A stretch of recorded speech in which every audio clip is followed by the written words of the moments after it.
Hey, good morning, everyone. It's Edna here for Free Coaching Fridays. So please ask me any questions you want to.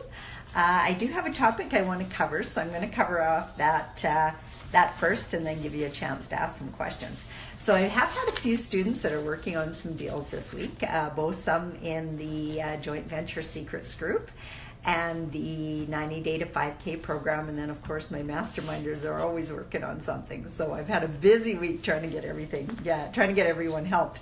But it's going good. Everyone is moving forward. Got some great analyzing here. Finally got the Edmonton deal back. I had to wait. The seller was out of town and couldn't sign off everything, so I needed him to sign off before I could get that out. So that'll be coming out today for those of you that were interested in finding out some more information about it.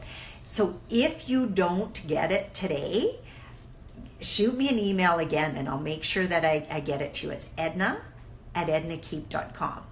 So and just say, send me something on Edmonton. I do have a couple other deals that we're working on too, so I'll keep you apprised of those. We've got some RSP eligibility stuff.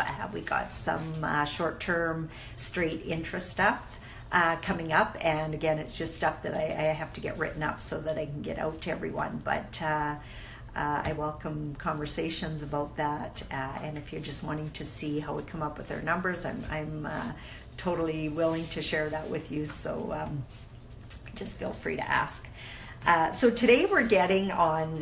The topic is getting to an actual answer. So this is the thing that you'll want to do. So as a real estate entrepreneur, maybe not so much at the beginning when you got lots of time, but after a while when you get really busy, you have to get to an actual no quick. So here's my no to some of you investors. Don't send me a listing and call it an executive summary. If you actually want me to look at your deal, you've been through the 90 Day to 5K program, send me your analysis sheet. It's a one-page document, and send me your executive summary. I won't look at it. I won't get on the phone with you. It's a waste of my time. That's why you went through the program. That's what you need to do, and if you're not doing it, you're not going to be attracting any investors. So there's my no to you. Now, next, if you only want the executive summary and the analysis because you're just kicking tires, just tell me that. I'm totally fine with that. You don't have to pretend that you want to invest with me. You don't have to pretend any of that. I'm open book. I'll share it with you. Just ask me for what you're actually looking for. And if it doesn't fit your parameters, shoot me an email back and say. And I always appreciate it if you say why. From a student perspective, the reason is because you want to know what else they might be interested in. Like a response I might get back on an apartment building I'm sending out today is, I'm interested in apartment buildings, but I don't want to tie up my money that long. Do you have anything shorter term? Then I know what to present them, because yes, I do have shorter term stuff that'll pay straight interest, some shorter term stuff that you can actually get some ownership, and if I know what you're looking for, it's easier for me to talk to you. So don't be scared to say what you actually need, because everybody's different, and I'm in a different position in my life than Tyler and Bailey, so everybody needs something different. So you just don't be scared to say. So anyway, when you're presenting to an investor and you get to the end, first of all, there's always a call to action. You don't just finish and say, there, I'm done. That's not a call to action. A call to action would be, what about that interests you? And then from there, there's no closed off mind. It just makes them start thinking, well, what about this interests me? Well, I like the idea of owning an apartment building once I don't have any of my money in it. That's kind of cool. I like the idea of getting cash back every month. What else do I like the fact that it's in a major city. I like the fact that it's in a small town. Whatever. Get them to say something they like about it. as opposed to, what do you think? That's not a good answer. Now, if you get the impression that people just sat down with you to be nice, just know that happens. That happens a lot. They like you already as a person, or they want to help you in some way. But you know what? Wasting your time is not helping you. If you're getting in front of them because you need the practice, that's perfect. You go ahead and use that practice. But ask them. If someone doesn't have an answer for what about this interests you, maybe nothing about it interests them. Maybe they're already making more return on their money than you're offering. Maybe they're already totally invested. Maybe they really don't want to invest with you, but they just did it to be nice. Ask them. Don't be scared to say. It's better to get an actual no than it is to go back 2 or 3 times and just have them waffle. Now, just know that sometimes you go back 2 or 3 times and they don't go through with it. But each time you go back, you want to get more and more clear about what they're actually looking for, because they could be looking for something different than this particular offer. That doesn't mean that you can't help them in the future. For example, you might not have something right now that's a straight interest-bearing investment. Well, I do. Refer them to me. I pay referral fees or give you a piece of the deal, kind of whatever you're interested in doing. Know that my minimum investment is $100,000. Then they have to be an accredited investor. So I have certain criteria, and I make them jump through those hoops once they're referred. So just because they're referred doesn't necessarily mean it'll happen, but love to be able to help you guys out and get you started. If you're on the deal, as part of the deal, and it's a close friend, family member, or business associate, then they don't need to be an accredited investor. So just know that too. Anyway, if somebody's sitting on the fence and they're kind of waffling, well, they're not sure, just, say something like, maybe now's not the best time for you. And they could say, yeah, you know what, I'm working on this, I'm working on that. I don't know if it's going to go through, so I might need my money for that. But you know what, in 3 months, I'll absolutely know that, and then I might be ready then. That's an answer you want, because then you know, okay, their money's not freed up right now. Come talk to them when you have a deal in 3 months, and keep a very, very, very good track of those investors. I still remember a time I was at a Winnipeg event, and someone came up and handed me his card, and he said, Edna, I want to invest with you. I've got some money, and I want to sit down and discuss some possibilities. Well, guess what? Before I got home, I'd lost that card. I still think about that to this day. You know what? If you're listening, just know that sometimes that happens. So don't think that, oh my gosh, everybody's perfect out there. Nobody's perfect. I have no idea how I lost a card. I might have dropped it before I ever walked out of the building. I searched through everything. If the person that you're interested in dealing with doesn't get back to you, it could be something as easy as that. Now, don't make that a consistent behavior, because you'll lose out on a lot of investors. So know that as well. Okay, so when you're dealing with investors again too, if you feel a hesitation, don't push, back off. Now, that doesn't mean that you have to say, maybe this deal's not for you. Ask them questions to find out why they have a hesitation. Maybe it has nothing to do with the deal at all. Maybe their kid's going to school next year and they're not sure how much money it's going to cost them. Just get into the nitty and gritty. The more questions you can ask and get to know people, the more you can help them. And you know what? Investing in apartment buildings might not even be their answer. But if you can help them out in some way, like say, for example, if I had an investor that said to me, well, you know what, I'm not really sure if I should invest my money right now. I've got a child going to university. I'm not sure what the dormitories are going to cost me. I'm not sure what the rent's going to cost me. It's just all brand new. Well, a place where you might be able to help them is, have you ever thought about buying a second home for your kid going to school as opposed to renting? If you think about it, you can buy a $300,000 property for 15% down or $15,000 down as a second home for your kids to go to school. If you think if they're paying $1,000 a month rent, there's your money gone.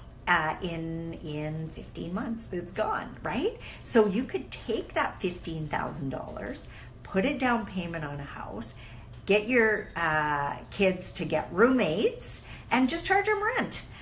What a great way and what a great value add you just left that client with. Guess what? They're not going to forget that. And don't let them forget that. Next time you call them, say, hey, did you take me up on, did you decide to buy a property for your child? They're going to tell you, you know what? Yeah, I did. That's a brilliant idea. You know what? He's got 3 roommates. He's basically living there for free. They're loving you already. You just made the money. And guess what? No money out of your pocket. So again, help people as much as you can. It may not be timing for them, but maybe they had $100,000 that they were thinking, well, I got to save this to pay for my kids' education. You just showed them how to make money with only $15,000, because guess what? They get to sell that property when the kids are all done school. Or if they have 4 kids, like one of Warren's cousins, we help them do that. They have 4 kids going through university, and they got roommates. A beautiful house, nice garage, really nice area. They love that property. Best decision they ever made. And so why not help somebody do something like that? Then they can say, well, geez, you know what? I did buy that house, and now I've got cash flow of $200 a month, so that helps me with the bills with my kid. That's $200 extra spending money I can give them or whatever. And so yeah, now my $100,000's freed up, and I can invest it with you. Hey, great answer. Okay, so I see I got a whole bunch of people joining me here. Hey, good morning, Dave. Dave's gonna go look at a building for me in the next day or two. So we got an accepted offer on that 17 unit in Edmonton, and this is the value of having a power team, right? Dave is an expert in apartment buildings. He's done lots of renovations. He's done lots of property management, and he's gonna go look at a building. Guess what? He just saved me $600-800 in flights getting there and back, and lots of time. I love people like Dave. Guess what? The deal goes through. Dave's my partner. No doubt about that. Like, those are the things that you do to get equity ownership, right? And managing partner as well. Harry, good morning, Harry. How are you? How's your face? Is it all better? Hey, good morning, Judy. Top of the morning to you too. Oops, what did I do here? I hit something and now I'm missing people. Oh, let's see what I did. I just have all my viewers on here and I can't read my, what did I do, Chandel? I can't read my comments. All I can see is their pictures. Well, maybe I'll try in a couple minutes. Maybe oh, there we go. Oh, I just have to go a different way. Hey, good morning, James. How's that apartment building coming? Did you get a chance to get in to see it yet? Hey, Jeff, good morning. And then, hey, Manoj, how are you? Finally in full-time business, left my job. Hey, good for you. Look forward to working with all you guys. My new construction company, Richmond Homes, building 10 pre-sold houses this year. Anyone needs rental property or homes to be built, let me know. We'll get sweet deals. Well, thanks, Manoj. You take care of my students, will you? Okay, perfect. So, what else can I tell you about that? If you presented a deal to a family member, friend, peer, business associate, something like that, and you sense some sort of indecision on their part, just say something easy to them. Like, you want to take the pressure off. People hate being pressured. They hate feeling pressured even if it's their own pressure, not yours. Just say, you know, hey, I understand that this deal might not be for everyone. I'm an adult. You won't hurt my feelings if you aren't interested. You can be honest with me, and I won't take any offense, I promise. But then make it true. Don't take an offense, and don't feel slighted, and don't feel like maybe you did something wrong. Maybe you're not perfect at your presentation. That doesn't, if you leave the door open, that means you might get back in someday in the future when they're more open to working with you. And you might be surprised by the answer. They just might say, oh, I'm definitely interested, but can't do a deal until the new year. my money's tied up, my kid's going to school, whatever, different stuff like that. Or they might say, this isn't the exact opportunity I'm looking for, but please let me know when you have, and they'll tell you what they're looking for. Or if they don't know exactly, they'll give you some terminology, and you just figure that out as time goes on. They might say something like, I don't handle the investments. My wife does all that. Maybe you can talk to her instead. And then you just say, well, when can we get together and do that? I'd love to be able to present to both of you. They might say something like, I'm not sure if now's a good time for me, but I'll be in touch if I change my mind. Then just ask them if you can stay in touch with them and share different deals with them as they come forward. And then another thing you might want to consider is just say, if they say, I'm really not interested, or timing's not good, just say, do you know anybody who might be interested? I'm really looking for a partner. Okay, ask a few questions. So I just want to go back. So Harry said, yeah, I had surgery on Wednesday evening. Today I'm home. Face swollen like no tomorrow, but it will get better. Cheekbone was broken in 4 places. Ooh, oops. Plus pushed in some 2 centimeters. I'm glad I'm on this side of the fence now. It sure's been a headache. I bet. And James said, yeah, I went to look yesterday. Now see why it's only $94,000 a door. Every suite needs to be renovated. Okay, well, you know what? Don't get discouraged yet, because hey, I know somebody who's really good at that kind of stuff, willing to do sweat equity. So if you decide and you need somebody to do that, reach out to me, because I had a really nice conversation with someone this morning who is really handy in that kind of stuff, and would be willing to do a lot of work for sweat equity. So keep that in mind too. Anyway, all the answers that people give you when they're giving you objections or letting you know, they're indicating how to categorize them. So it might be follow up in 3 months. No, I don't like apartments. I'd rather have houses. No, I don't like houses. I'd rather have apartments. No, I don't like fix and flips. I'd rather have something long term. No, I don't want to be equity. I just want interest. They'll indicate to you what you want. Then keep them. Now here's a key that some people really need to realize.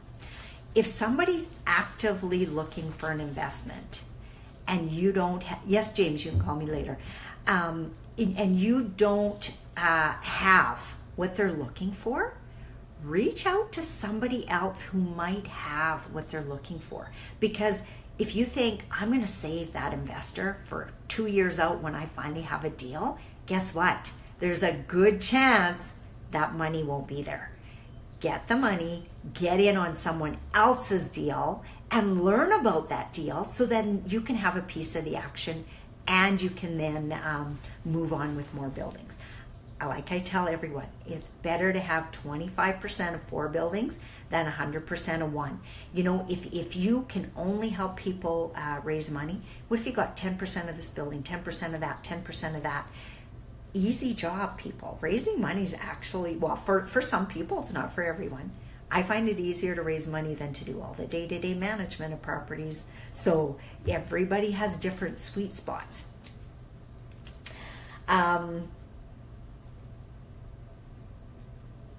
the other thing too, when you get through your presentation, and like I always say, keep it short, because people don't have hours on end to listen to you and entertain you and whatever. People are busy, and the most successful people are the busiest. So be short, be sweet, be in, be out. And if they have more questions, you can always detail them in email after. Another good follow-up thing is, after you've had a meeting with somebody, follow up and say, I really appreciate you sitting down with me today. This is what I heard. And when they feel like they've been heard by you, you know what? That opens a lot of doors, because a lot of people never ever feel heard. So if you can be that type of person, those people will like you a lot better. So keep that in mind too. If you're too persistent with a cold lead, it could cause friction in the relationship. And it doesn't even have to be cold. If you're too persistent with your mother, your father, your brother, and you keep telling them how much they should invest with you when they've told you they're not interested, you're just turning them off more and more, pissing them off. They don't they probably wouldn't open the door to you even later when you're doing really well. So keep those relationships open. If they don't want to talk about real estate, don't talk about real estate. You can turn to the next person and talk about real estate, but just again, don't make it all about you, make it about them. The more interested you can be in other people, the more apt they are to listen to you too. So that's another good hint. That's a sales technique. So all those people out there who don't like to sell, it's really just listening to people, liking people, and being open to learning about them. Focus your energy on warm leads. That's the ones who are looking for a specific deal and specific timing, and you'll see your deals come together faster. Don't disregard that guy because he said, well, I only want an interest-bearing investment and you don't have one right now. You'll also keep your personal relationships intact and your non-investors happy too, because then they'll still want to talk to you and like you. So if anybody has any situations like that they can share with the group, so it's not just me, kind of lecturing, I'd love to hear your feedback on some of the stuff that you've had happen when you're out talking to investors and what it turns out like. Okay, so the marketing team did send some stuff out the other day and asked for some feedback on some of this. So I love getting notes back from my students. So I got something back, and it's from Danielle, and Daniela says, thanks for your email and tips.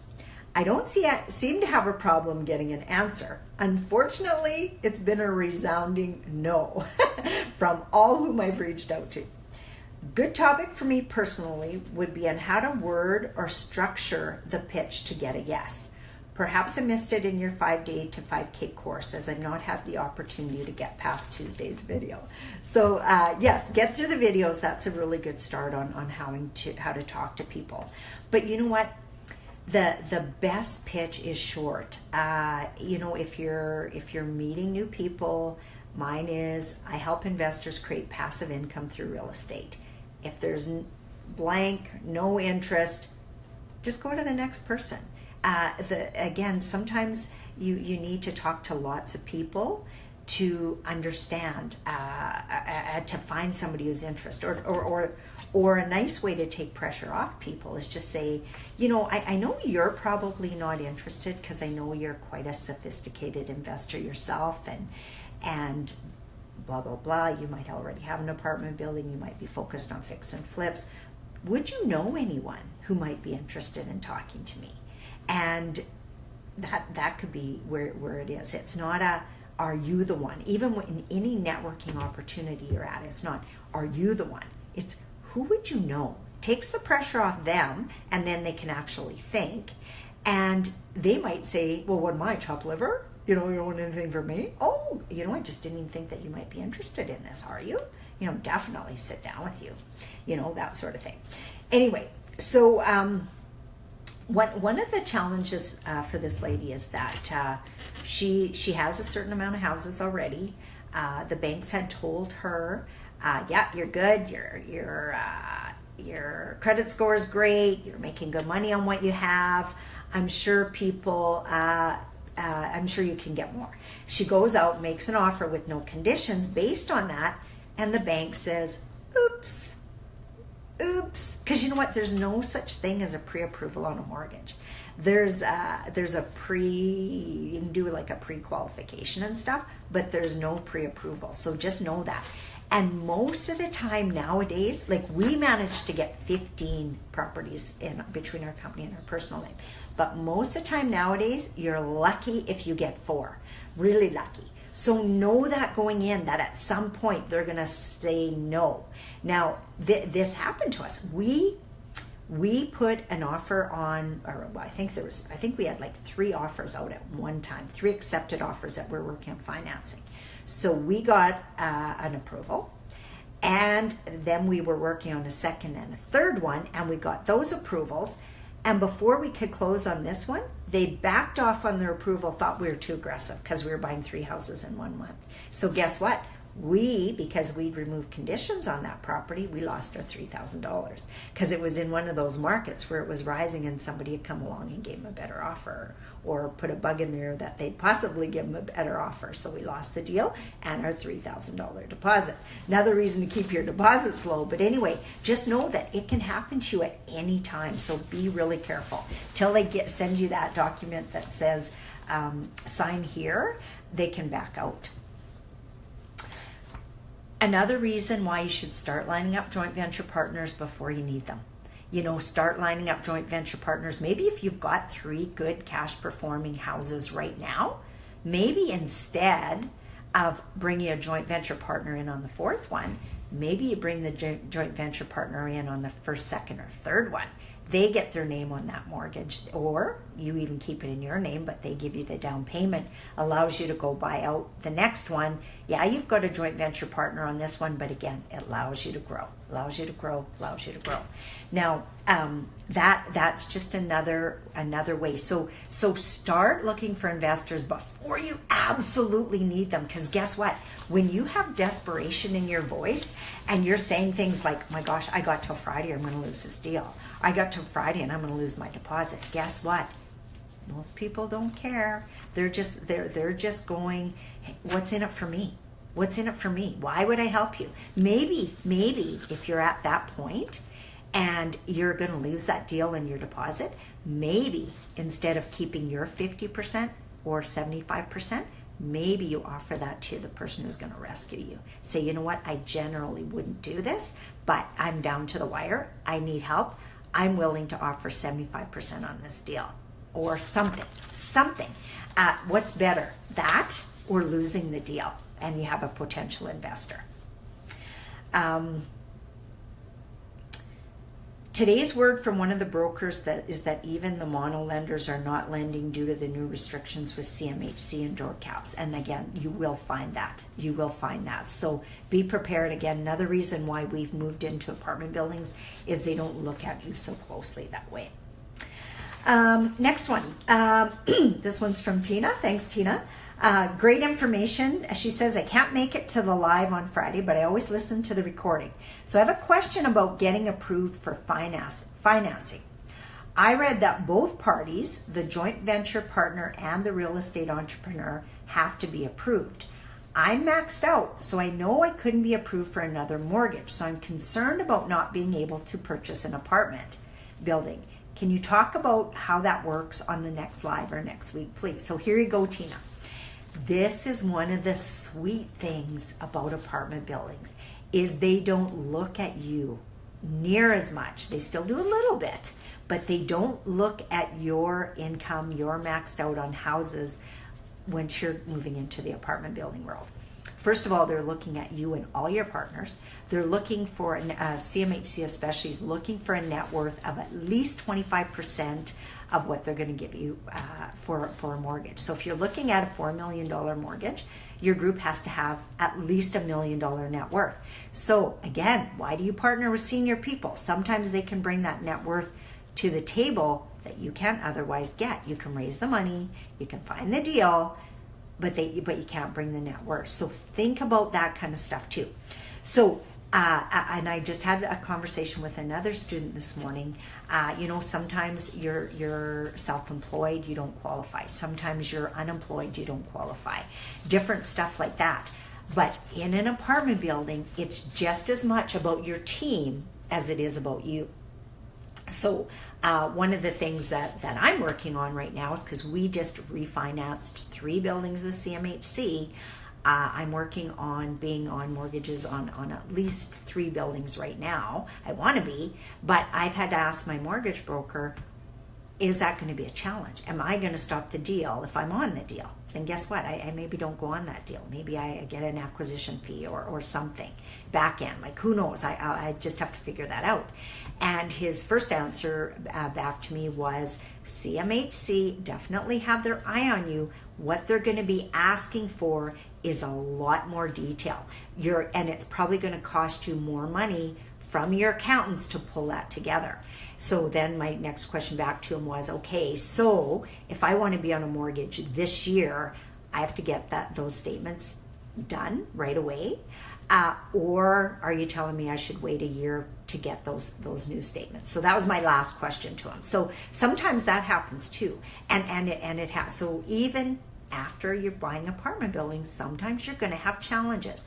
You don't let it go. You just figure out a way around it. It's allowed me to really help a lot of my students right now.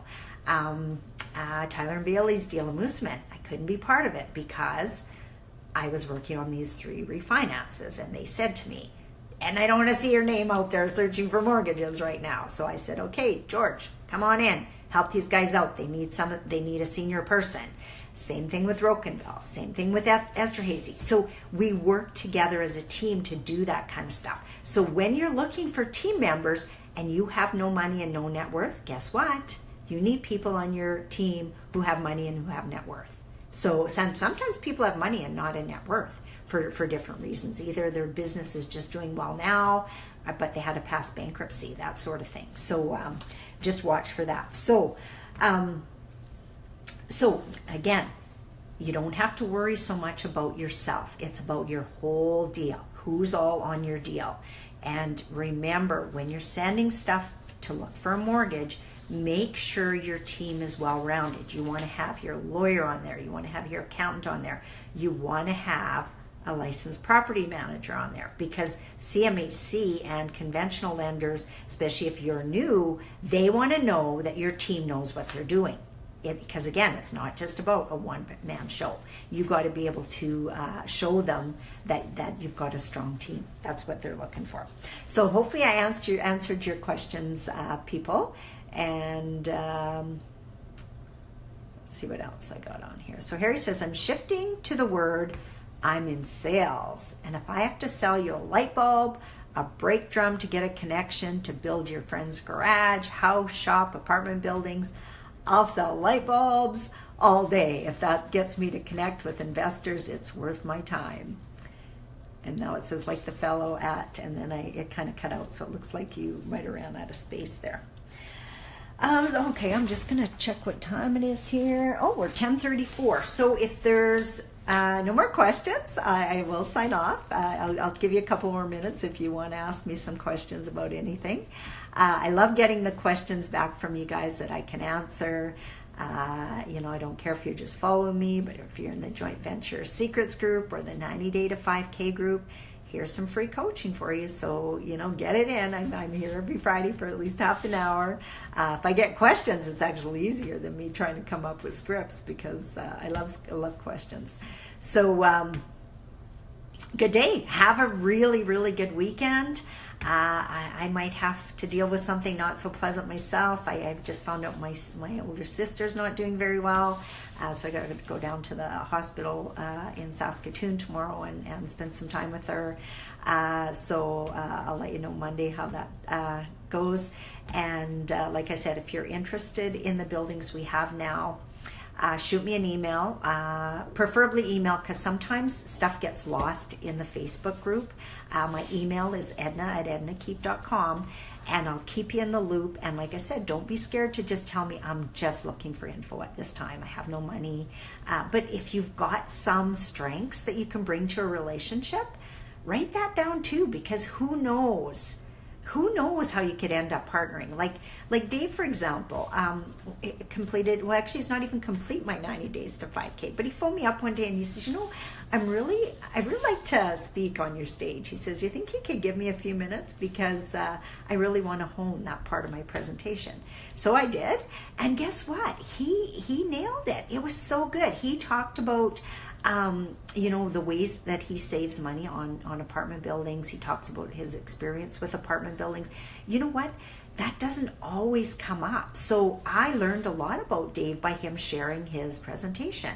So when we got this building under contract in Edmonton, he shot me a quick email to remind me, because I don't always remember. And he said, hey, Edna, I could maybe be a partner on that. And if you want me to go look at that building for you, I'd love to.